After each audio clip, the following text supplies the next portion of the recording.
Audio Jungle.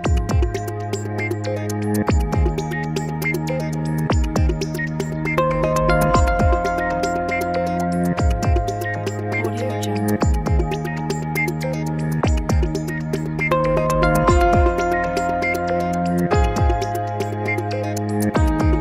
Audio Jungle.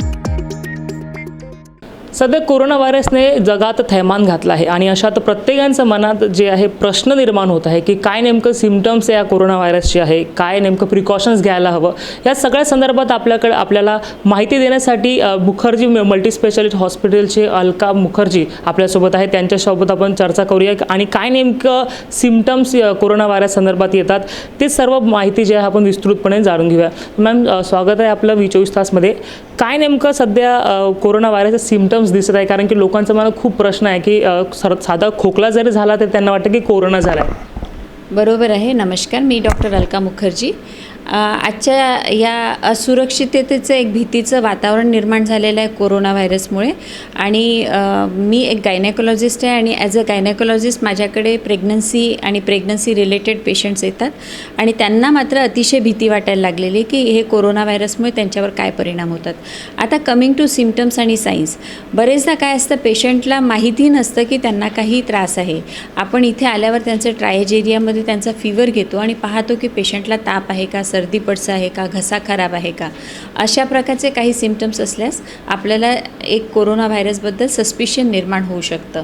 बरेचदा पेशंटला फक्त माइल्ड फ्लूसारखे सिम्पटम्स असतात सुरुवातीला. याचं इन्क्युबेशन पिरियड साधारण 5 ते 7 दिवसाचा असतो आणि 11व्या दिवसाच्या संक्रमणानंतर पेशंटला सिम्पटम्स डेव्हलप होतात.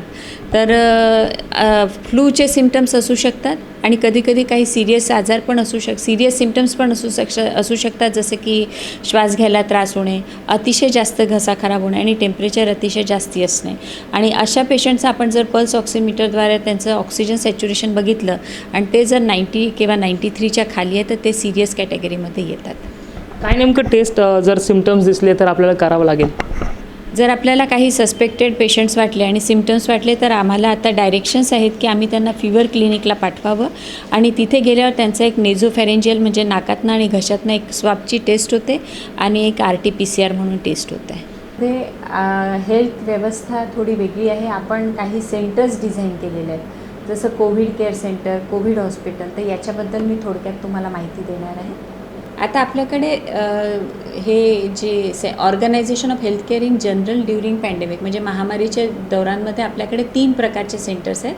कोविड केअर सेंटर आहे, ज्याला CCC म्हणतो आपण, जिथे आपण OPD पेशंट्सला बघतो आणि त्यांचं ऑब्झर्वेशन करतो आणि फक्त तिथे एकदम मायनर स्वरूपाच्या केसेसमध्ये आपण बघतो. आणि दुसरं आहे आपल्याला डेडिकेटेड कोविड हेल्थ सेंटर, त्याला DCHC म्हणतात, ज्याच्यामध्ये आपण मायनरपेक्षा थोडे जे जास्ती पुढे गेलेले जसे केसेस आहेत त्यांच्याकडे फोकस करतो आणि परत ज्यांना हाय रिस्क फॅक्टर आहे, जसं वय जास्ती आहे, डायबिटीज आहे, हार्टचं एलिमेंट आहे, रेस्पिरेटरी डिसीज आहे, श्वसनाचा त्रास आहे, अशा पेशंटला त्याच्यामध्ये ठेवतो. आणि डेडिकेटेड कोविड हॉस्पिटलमध्ये आपण पेशंट्स जे सिरियस पेशंट्स असतात, ज्यांना ऑक्सिजन लागतं किंवा व्हेंटिलेटर लागू शकतं, त्या पेशंट्सला ठेवतो. आता सपोज आपल्याला काही आयसोलेशन करायचं आहे, काही आपल्याकडे सस्पेक्टेड केसेस आहेत, त्यांचं आपल्याला आयसोलेशन करायचं आहे. तर आता इथे मी बेसिकली तुम्हाला सांगू इच्छिते की क्वारंटाईन म्हणजे काय आणि आयसोलेशन म्हणजे काय. क्वारंटाईन म्हणजे ज्या व्यक्ती हेल्दी आहेत, स्वस्थ आहेत आणि त्या डायरेक्टली किंवा इनडायरेक्टली कोविड पॉझिटिव्ह पेशंटच्या संपर्कात जर आलेल्या आहेत, तर जर त्यांना काही संशय वाटत असेल की त्यांना कोविड झाला आहे की नाही, त्यांना आपण क्वारंटाईन करतो. त्या एक्सपोज झालेल्या त्यांना वेगवेगळं ठेवतो आणि ऑब्झर्वेशनमध्ये ठेवतो. त्या आजारी पडतात का हे पाहतो, त्याला क्वारंटाईन म्हणतात. आणि आयसोलेशन म्हणजे आजारी व्यक्ती जो झालेला आहे, जो कोरोना संक्रमित आहे, कोविड पॉझिटिव्ह आहे, त्यांना आपण हॉस्पिटलाइज ठेवतो आणि त्यांचा आजार पुढे वाढतो आहे का ते बघतो, त्याला आपण आयसोलेशन म्हणतो. आणि जर ते इन्फेक्टिव्ह स्टेजमध्ये असतील तर त्यांना इतर लोकांमध्ये मिक्स होऊ देत नाही, म्हणजे त्यांच्या हालचाली रेस्ट्रिक्ट करतो, त्याला आयसोलेशन म्हणतो. आता आयसोलेशन ऑफ सस्पेक्ट केसेसला कसं करायचं? जेव्हाही तुम्हाला जाणवतं की कुठली केस सस्पेक्टेड आहे, पॉझिटिव्ह आहे, तर आपण त्या पेशंटला पहिले एकतर आपण सस्पेक्ट करतो किंवा फीवर क्लिनिकमध्ये पाठवतो आणि त्या केसेसला 3 पार्ट्समध्ये विभाजित करतो, 3 गटांमध्ये विभाजित करतो. माइल्ड आहे का, हलका ताप किंवा फक्त URI आहे का, मॉडरेट आहे का म्हणजे निमोनिया आहे का किंवा त्यांना काही सिरियस गोष्टींचे आपल्याला साईन सिम्पटम्स दिसतात आहे का किंवा सिव्हिअर आहे का. सिव्हिरिटी रेट म्हणजे तुमचा जो श्वसनाचा रेट आहे तो 30पेक्षा प्रत्येक मिनिटाला जास्त असेल किंवा तुमचं ऑक्सिजन सॅच्युरेशन 90पेक्षा कमी असेल तर त्या पेशंटला आपण सिरियस म्हणतो. आता माइल्ड किंवा मॉडरेट असतील तर त्यांना आपण कोरोना केअर सेंटरला पाठवतो आणि त्यांना क्वारंटाईन करतो. जे हॉटेल्स लॉजेस आहेत, हॉस्टेल्स आहेत, स्टेडियम्स आहेत, तिथे त्यांना आपण क्वारंटाईन करतो आणि त्यांच्या टेस्ट करतो. टेस्ट जर निगेटिव्ह आली तर त्यांना डिस्चार्ज करतो आणि त्यांना काही जो ताप वगैरे असेल त्याच्यासाठी क्रोसिन किंवा पॅरासिटामॉल देऊन घरी पाठवतो. तीच पेशंट जर पॉझिटिव्ह आली तर तिला कोविड केअर सेंटरमध्ये आपण कन्फर्म जी सेक्शन आहे तिथे ठेवतो, तिचं हेल्थ मॉनिटरिंग करतो आणि इन केस काही प्रॉब्लेम वाटला तर पुढच्या मोठ्या हॉस्पिटलला शिफ्ट करतो.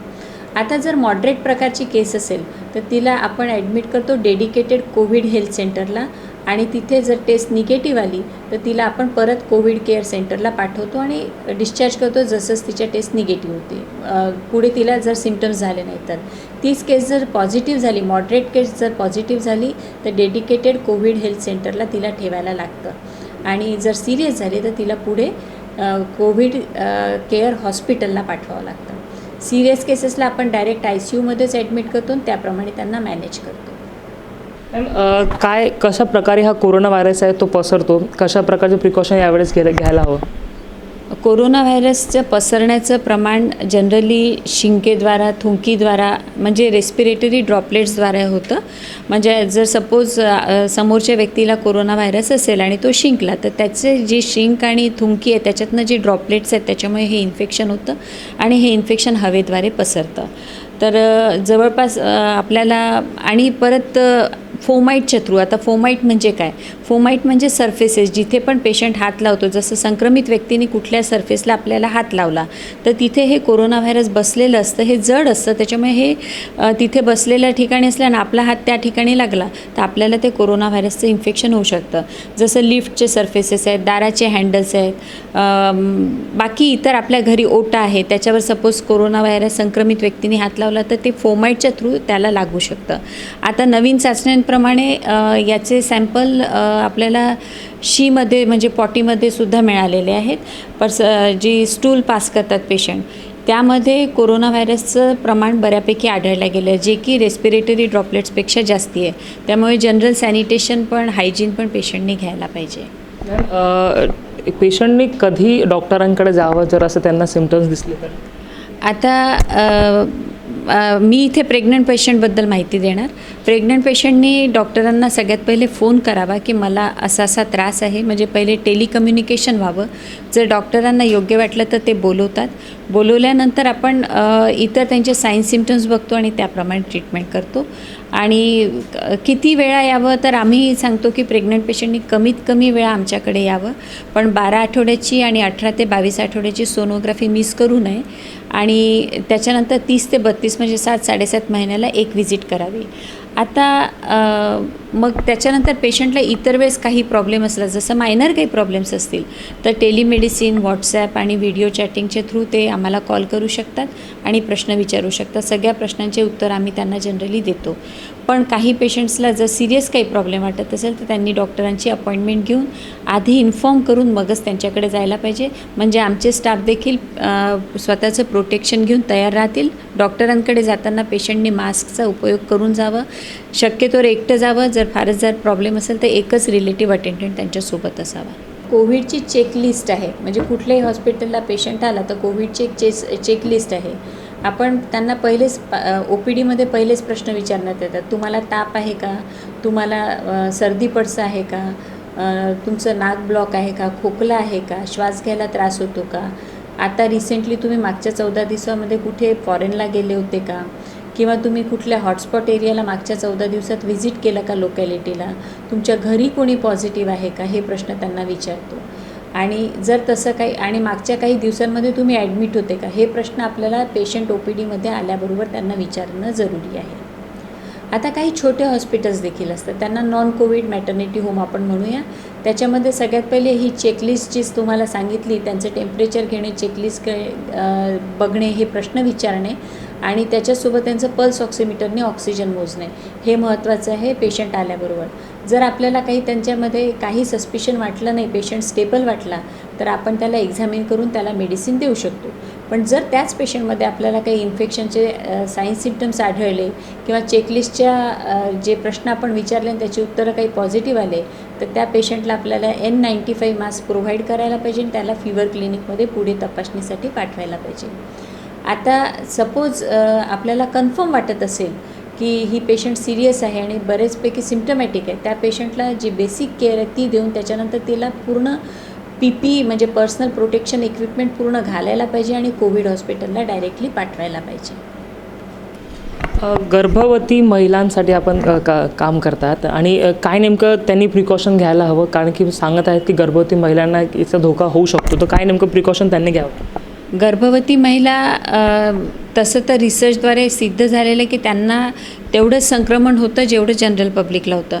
पण आमच्याप्रमाणे गर्भवती अवस्था जी आहे ती एक इम्युनो कॉम्प्रोमाइज्ड कंडिशन आहे, ज्याच्यामध्ये पेशंटची रोगप्रतिकारशक्ती थोडी कमी होते आणि अशा व्यक्तींना इन्फेक्शन होण्याचा प्रॉब्लेम होऊ शकतो. तर सगळ्यात पहिले सोशल डिस्टन्सिंग ठेवणे म्हणजे अंतर ठेवणे, समोरच्याशी बोलताना कमीत कमी 1 ते 1.5 मीटरच्या अंतरावर बोलायला पाहिजे.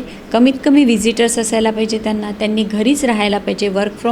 जर कोणी वर्किंग लेडी असेल तर घरूनच काम करायचं, म्हणजे वर्क फ्रॉम होम हा एक कन्सेप्ट त्यांनी राबवायला पाहिजे.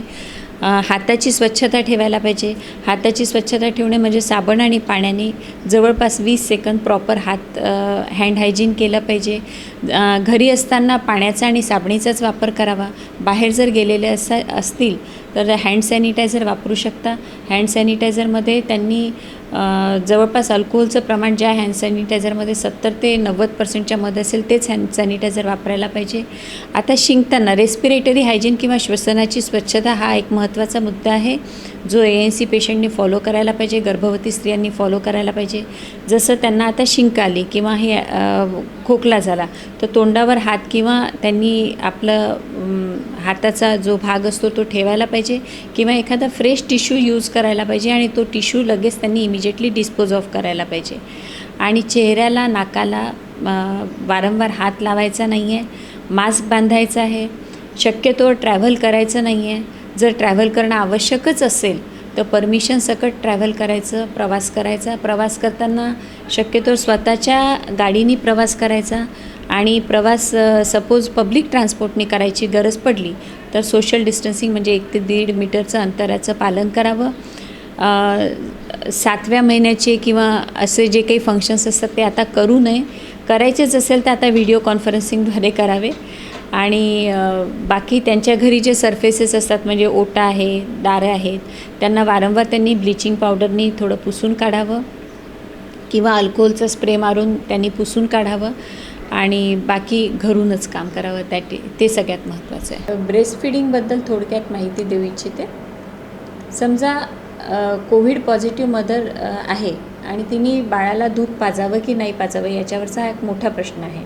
तर कोविड पॉझिटिव्ह मदरला जर काही सिम्पटम्स नसतील, जस्ट ती फक्त कोविड पॉझिटिव्ह आहे आणि थोडा हलका ताप आणि थोडा घसा खराब आहे, अशा वेळेस बाळाला तिच्याजवळ ठेवता येईल आणि डायरेक्ट ब्रेस्ट फिडिंग करता येईल. पण अर्थातच ब्रेस्ट फिडिंग करताना पेशंटनी मास्क बांधावा, हँड हायजीनचा फॉलो करावं, बाळाच्या तोंडावर किंवा बाळाच्या अंगावर शिंकू नये, शिंक थांबवावी आणि बरोबर दूध पाजावं आणि परत बाळाला ठेवल्यानंतर अल्कोहोल रबने आपले हात क्लीन करावे. जर तीच मदर सिव्हिअर सिम्पटमॅटिक असेल किंवा तिला खोकला, ताप आणि श्वास घ्यायला त्रास असेल तर किंवा बाळ ICUमध्ये असेल, अशा वेळेस बाळाला आईचं दूध पंपद्वारे देता येईल, पंपनी काढून देता येईल किंवा वरचं दूध द्यावं लागेल. मॅम, नागपुरात एक अशी केस आली आहे जिथे एका गर्भवती महिला जी आहे तिला कोरोना झाला आणि त्यानंतर तिचा मुलगा झाला आहे, तिला डिलिव्हरी झाली आहे. तर आता काय त्या मुलावर किंवा त्या बाळावर काय कोरोना होऊ शकतो का, अशी भीती आहे का, काय नेमकं सांगताय? तसं तर आईपासून बाळाला काय म्हणजे संक्रमण होण्याची शक्यता पहिले कमी दाखवली होती, पण आता म्हणतात आहे की व्हर्टिकल ट्रान्समिशन होऊ शकतं. पण बेबीला जर काही सिम्पटम्स असेल तर बेबीला इमिजिएटली चेक करण्यात येतं आणि मदर जोपर्यंत निगेटिव्ह होत नाही तोपर्यंत आईला आणि बाळाला दूर ठेवण्यात येतं आणि तोपर्यंत आईला दूध पाजता येत नाही. आता समजा आपल्याकडे कधी इमर्जन्सीमध्ये गर्भवती स्त्री आली आणि तिला श्वसनाचा त्रास आहे, अशा वेळेस आपण कसं मॅनेज करावं याबद्दल हा चार्ट आहे. सगळ्यात पहिले तिला मास्क द्यायचा आहे आणि तो मास्क तिने जोपर्यंत ती सेटल होत नाही तिने काढायचा नाही आहे. तिने स्वतःची काळजी, आपण तिला रिॲश्युरन्स करायचं की आपण तिची काळजी घेऊया. जर आपल्याला तिची डिलिव्हरीची भीती असेल की ती आता डिलिव्हरी होणार आहे, सगळ्यात पहिले आपण बघतो की पेशंट स्टेबल आहे की नाही आहे. पेशंट जर बरोबर असेल, चांगली असेल, स्टेबल असेल तर तिला आपण डिलिव्हरीसाठी लेबर रूममध्ये किंवा OTमध्ये घेऊया. पण तीच पेशंट जर अनस्टेबल असेल तर तिला आपल्याला ICUमध्ये घेऊन सेपरेट OT आणि सेपरेट लेबर रूममध्ये तिची डिलिव्हरी करून घ्यावी लागणार आहे. आणि डॉक्टरांनी डिलिव्हरीच्या वेळेस पेशंटची काळजी घेता स्वतःची देखील काळजी घ्यायला पाहिजे. Complete protection, personal protection equipment वापरायला पाहिजे, गॉगल वापरायला पाहिजे, हेडगिअर वापरायला पाहिजे आणि नंतरच अशा पेशंटची डिलिव्हरी करायला पाहिजे.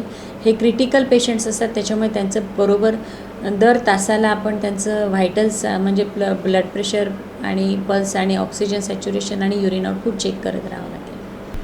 मॅम, या कोरोना संदर्भात इम्युनिटीबद्दल खूप काही बोललं जात आहे की इम्युनिटी वाढली तर कदाचित हा रोग तुम्हाला होणार नाही किंवा जास्त इफेक्ट होणार नाही.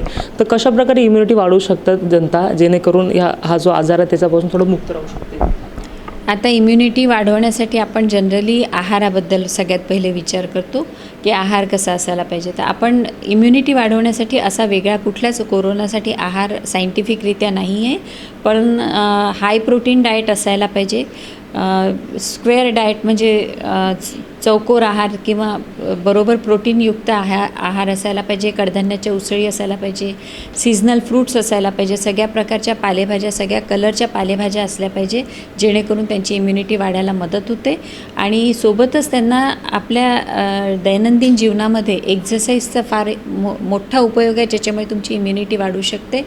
आणि पॉझिटिव्ह थिंकिंग आणि योगाचा पण योगदान आहे. नागपुरात एक असं केस झाला आहे जिथे एक कोरोना बाधित रुग्ण होता जो कोरोनामुक्त झाला आहे आणि त्यानंतर त्याने एक स्टेटमेंट दिलं आहे की मी जो काढा घेत होतो त्यामुळे मला जास्त इफेक्ट मिळाला. तर असं काही होतं का की बाकीचे काढा आहेत जेणेकरून जो कोरोना आहे त्याचा प्रभाव कमी होईल? आपल्या देशामध्ये अशा विभिन्न प्रकारचे विभिन्न पॅथीज आहेत. सगळ्यांचा आपापला विश्वास आहे, पण असा कुठलाही काढा किंवा कुठलंही औषध नाही आहे की ज्याच्यामुळे कोरोना ठीक होईल असं सांगता येतं. मॅम, प्लाझ्मा थेरपीबद्दल खूप काही बोललं जात आहे. मुंबईत एक प्लाझ्मा थेरपी झाली, मात्र ते अयशस्वी ठरली आहे. तर काय नेमकं तुम्हाला फ्युचर दिसतं आहे प्लाझ्मा थेरपीचं महाराष्ट्रात तरी सध्या? बेसिकली सगळ्यात पहिले आपण जाणून घेऊया की प्लाझ्मा थेरपी म्हणजे काय. अतिशय जो क्रिटिकली म्हणजे सिव्हिअर जो आजारी रुग्ण असतो त्याला, ज्यांना कोरोना झालेला आहे आणि जे ठीक झालेले आहेत पेशंट्स, त्यांच्यामध्ये इम्युनिटी डेव्हलप झालेली असते. त्या इम्युनिटी डेव्हलप झालेल्या पेशंटचा प्लाझ्मा या सिरियस रुग्णांना ट्रान्सफर करण्यात येतो, त्याला प्लाझ्मा थेरपी म्हणतात. सध्या तरी त्याविषयी खूप माहिती उपलब्ध नाही आहे आणि खूप सांगणं डिफिकल्ट आहे. मॅम, आता असं झालं आहे की 60% लोकांना जे आहे कोरोना बाधित लोकांना सिम्पटम्स दिसत नाही आहे. तर कशाप्रकारे प्रिकॉशन त्यांनी घ्यायला पाहिजे आणि तो कसा स्प्रेड होतो? जर कोणाला खोकलात नसेल तो किंवा शिंकतच नसेल तर कशाप्रकारे ट्रान्सफर होऊ शकतो लोकांमध्ये? ट्रान्सफर होण्याच्या माध्यमाबद्दल आपण ऑलरेडी बोललेलो आहे की फोमाइटच्या थ्रू म्हणजे सर्फेसेसच्या थ्रू आणि शिंकेच्या थ्रूच ट्रान्समिट होतो. पण प्रत्येकाला सिम्पटम्स जाणवतील असं नाही आहे. बरेचसे एसिम्प्टमॅटिक कॅरियर्स पण मार्केटमध्ये फिरतात, त्याच्यामुळे मास्क बांधणं, हाताची स्वच्छता ठेवणं, सोशल डिस्टन्सिंग करणं हे आपल्याला अजून पुढच्या 1.5 ते 2 वर्ष फॉलो करावेच लागतील. सध्या कोरोना संदर्भात भारत जो आहे तो सेकंड स्टेजवरच आहे असं लोकांना वाटत आहे. काय नेमकं तुम्हाला वाटतं? तुम्ही डॉक्टर आहात आणि खूप मोठ्या प्रमाणात पेशंट तुम्ही पाहत असाल, तर काय नेमकं तुम्हाला वाटतं की आता भारतात जे आहे ते टोटल पॉझिटिव्ह 38,000च्या वरती झालेले आहेत? तर भारताने, आपल्या देशाने खूप छान पॉलिसी अडॉप्ट केलेली आहे सोशल डिस्टन्सिंग आणि लॉकडाऊनची, त्याच्यामुळे आपल्याला बऱ्यापैकी फायदा झाला आहे. पण जेव्हाही केव्हा हे लॉकडाऊन उचलण्यात येईल किंवा लॉकडाऊन बंद करण्यात येईल तेव्हा हा कोरोना व्हायरस जास्ती पसरण्याची शक्यता आहे. जर लोकांनी पूर्वीसारखंच राहायला सुरुवात केली तर जर त्यांनी हे सगळं फॉलो केलं, जसं लॉकडाऊनमध्ये जे आपण फॉलो करत होतो की कमीत कमी बाहेर जायचं, सोशल डिस्टन्सिंग ठेवायची, हँड हायजीन करायचं, हे जर त्यांनी फॉलो केलं तर कोरोनाच्या केसेसचं प्रमाण कमी राहील. पण जर त्यांनी ऐकलं नाही किंवा हॉटस्पॉटच्या जे एरियाज आहेत त्याच्यामध्ये ते जायला लागले किंवा ते लोक आपल्यामध्ये मिसळायला लागले तर कोरोना व्हायरसचं केसेसचं प्रमाण नक्कीच वाढू शकतं. मॅम, जे हॉटस्पॉट म्हणलं जात आहे तर त्या संदर्भात कशा प्रकारचे प्रिकॉशन्स घ्यायला हवं, कशा प्रकारे तिथे यंत्रणा उपस्थित राहायला हवी, काय सांगाल तसं? नाही, हॉटस्पॉट जो एरिया आहे तो कम्प्लिटली सीज करण्यात आलेला आहे. त्या लोकांना बाहेर येऊच देत नाही आहे. पोलीस आणि बाकी बऱ्यापैकी आपली सरकारी यंत्रणा तिथे काम करते आहे. तर त्या लोकांनी हवेशीर वातावरणात राहायला पाहिजे, त्यांनी सेल्फ क्वारंटाईन करायला पाहिजे स्वतःला, हे महत्त्वाचं आहे. हवेशीर वातावरणात ज्याच्यामध्ये अटॅच टॉयलेट बाथरूम आहे अशा ठिकाणी त्यांनी राहायला पाहिजे. जर दुसरा फॅमिली जर तो कोरोना बाधित असेल तर, कोरोना बाधित नसेल आणि होम क्वारंटाईन असेल तरी घरी पण त्यांनी कमीत कमी व्हिजिटर्स ठेवायला पाहिजेत. तसे लोक त्यांना भेटायला जाणारच नाहीत आणि एका मीटरचं अंतर 2 फॅमिली मेंबर्समध्ये ठेवूनच त्यांनी बोलायला पाहिजे. हँड हायजीन वापरायला पाहिजे, करायला पाहिजे. श्वसनाची स्वच्छता ठेवायला पाहिजे आणि बाकी सगळं इतर म्हणजे त्यांनी चांगला आहार घ्यायला पाहिजे, स्वतःची काळजी घ्यायला पाहिजे. आणि कुठलेही सिम्पटम्स त्यांना आज जर आढळलं, काही वाटलं की आता आपल्याला याच्यापैकी आपला सर्दी पडसं वाढतं आहे किंवा आपल्याला श्वास घ्यायला त्रास होतो, तर इमिजिएटली डॉक्टरांना टेलिफोनिकली पहिले कन्सल्ट करावं आणि गरज असल्यास हॉस्पिटलमध्ये चाललं जावं. आता सध्या केंद्र सरकारने गाईडलाईन्स दिली आहे की 65 वर्षाच्या वरती लोकांना घराच्या बाहेर निघू नये आणि 10 वर्षाच्या खालच्या मुलांना किंवा मुलींना घराच्या बाहेर निघू नये. तर ह्या दोन्ही जे लोक आहेत, एक वृद्ध आणि मग बाळ, यांना किती धोका होऊ शकतो? आपल्याकडे आपण 2 क्लासेसमध्ये लोकांना डिव्हाइड करतो. एक जे हाय रिस्क आहे आणि एक लो रिस्क आहे. लो रिस्कमध्ये जनरली आपण जे अडल्ट आहेत ते सगळे लो रिस्कमध्ये येतात. पण हाय रिस्कची कॅटेगरीमध्ये लहान मुलं, वृद्ध, 65 वर्षापेक्षा जास्ती लोक, वयाने मोठे असलेले लोक, प्रेग्नंट स्त्रिया किंवा ते व्यक्ती येतात ज्यांना डायबिटीज, हायपरटेन्शन किंवा किडनी डिसऑर्डर किंवा कुठलाही एखादा सिस्टेमिक आजार असतील आणि त्यांचे मेडिसिन सुरू असतील किंवा HIV पॉझिटिव्ह किंवा ट्युबरक्युलोसिस पेशंट, हे लोक हाय रिस्कमध्ये येतात. तर त्यांच्यासाठी प्रिकॉशन्स आपल्या ह्याच आहेत की त्यांनी स्वतःला होम क्वारंटाईन करावं, वृद्धांनी मुलांशी भेटू नये, मुलांनी वृद्धांशी भेटू नये आणि फॅमिलीमध्ये पण सोशल डिस्टन्सिंग ठेवा.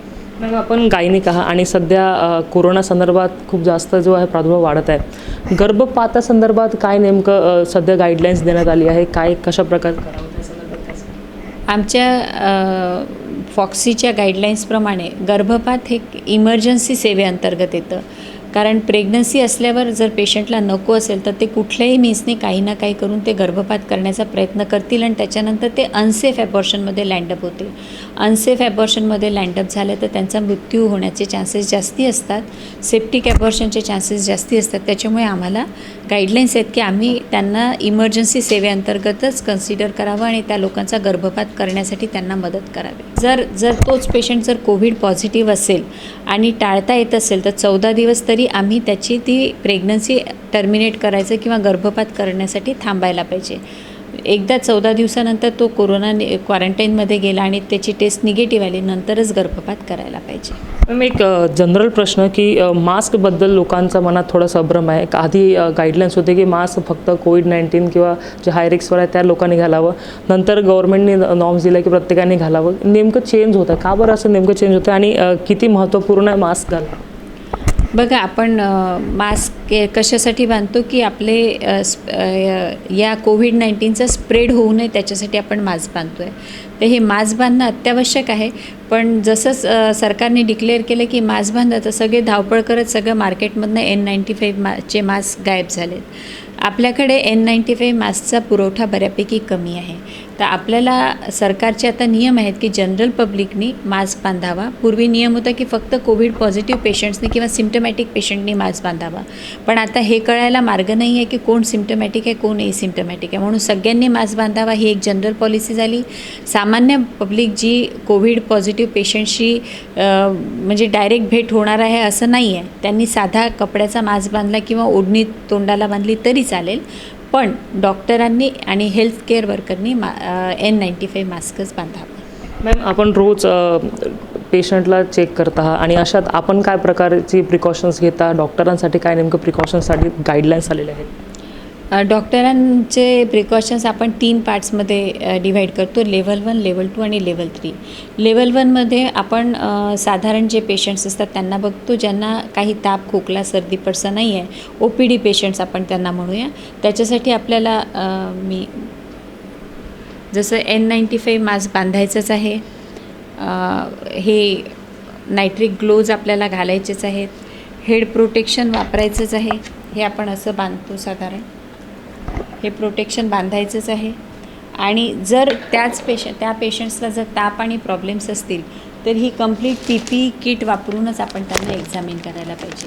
आणि सिमिलर प्रकारची PPE किट आपल्याला जर सिरियस पेशंट असेल, आपण ICUमध्ये किंवा लेबर रूममध्ये, ऑपरेशन थिएटरमध्ये काम करत असू तर कंप्लीट PPE किट वापरल्याशिवाय काम करू नये. मॅम, एक प्रश्न असा आहे की गुजरातमध्ये काही असं झालं आहे की जे कोरोना बाधित होते ते कोरोनामुक्त झाले, त्यानंतर पुन्हा त्यांना कोरोनाची लागण झाली आहे. तर असं कशा प्रकारे होत आहे आणि का होत आहे असं? एकदा निगेटिव्ह झाल्यावर पॉझिटिव्ह होण्याच्या केसेस त्यांना म्हणजे पुन्हा संक्रमण झाल्याचं लक्षण असू शकतं. आणि असं झालं आहे तर that is a serious matter. आणि असं का झालं असेल? कारण त्यांनी एकदा निगेटिव्ह झाल्यानंतर ते आनंदात गेले असतील आणि त्यांनी पुढच्या ज्या इन्स्ट्रक्शन्स आहेत त्या फॉलो केल्या नाहीत. इवन आपण निगेटिव्ह जरी झालो, कोरोनामुक्त झालो, तरी पण ह्या ज्या इन्स्ट्रक्शन्स आहेत, जसं सोशल डिस्टन्स ठेवणे, अंतर ठेवणे, हँड हायजीन करणे, बाकी गोष्टींची काळजी घेणे, हे आपल्याला कंटिन्युअस 1 ते 1.5 वर्ष करायचंच आहे. तर हे नाही केल्यामुळे ते पॉझिटिव्ह पुन्हा पॉझिटिव्ह होऊ शकतं. एकदा शरीरात अँटीबॉडीज तयार झाली कोरोना संदर्भात तर ते कोरोनाला मात करू शकतात.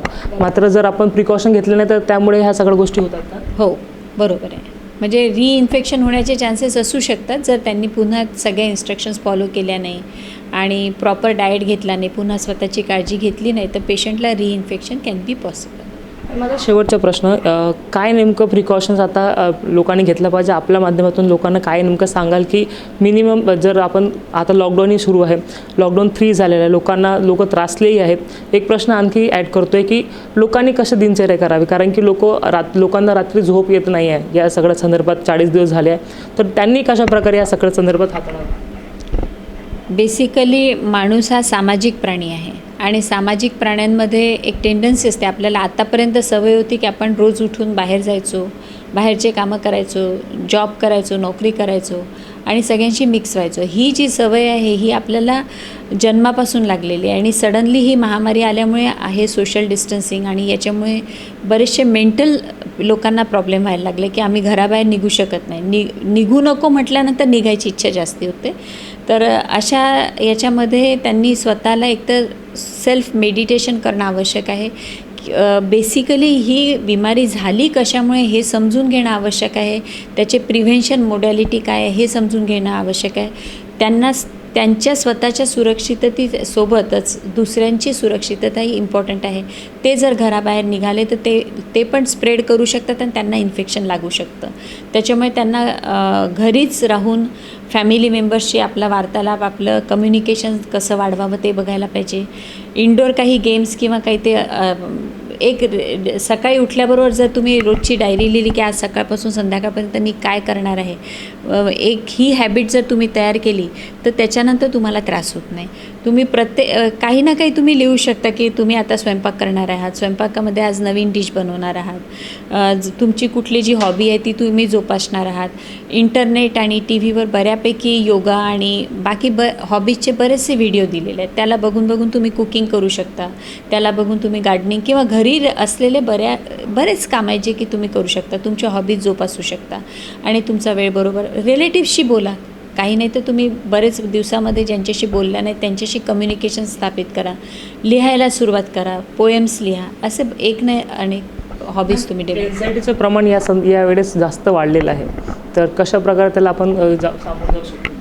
माझ्या पहिल्या उत्तरातच याचं उत्तर होतं पण पुन्हा देते. अँझायटी तर वाढणारच आहे कारण तुम्हाला घराबाहेर जायला नाही सांगितलं आणि आपण सामाजिक आहोत.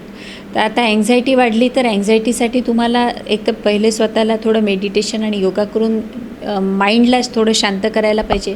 त्याच्यानंतर तुम्हाला हॉबी जोपासायला पाहिजे आणि हॉबी जोपासताना डिव्होट करा, फुल फ्लेश त्याला डिव्होट करा आणि एक्झरसाईज घरच्या घरी करा. एक्झरसाईजमुळे तुम्ही इतके थकाल की त्याच्यानंतर तुम्हाला बाकी गोष्टी करायचा विचार नाही मिळणार आणि एक्झरसाईजमुळे तुमचे पॉझिटिव्ह एंडॉर्फिन्स लिबरेट होतील आणि त्याच्यामुळे अँझायटी कमी होईल. झोप बरोबर घ्या, बरोबर आहार घ्या, चांगले विचार ठेवा, पॉझिटिव्ह थिंकिंग ठेवा. त्याच्यामध्ये तुम्हाला अँझायटी कमी होऊ शकते. आता याच्याचमध्ये एक गोष्ट इथे सांगू इच्छिते. आमच्या गर्भवती ज्या स्त्रिया आहेत त्यांच्यामुळे प्रेग्नन्सीमध्ये अँझायटीचं प्रमाण कोरोनामुळे बऱ्यापैकी वाढलेलं आहे.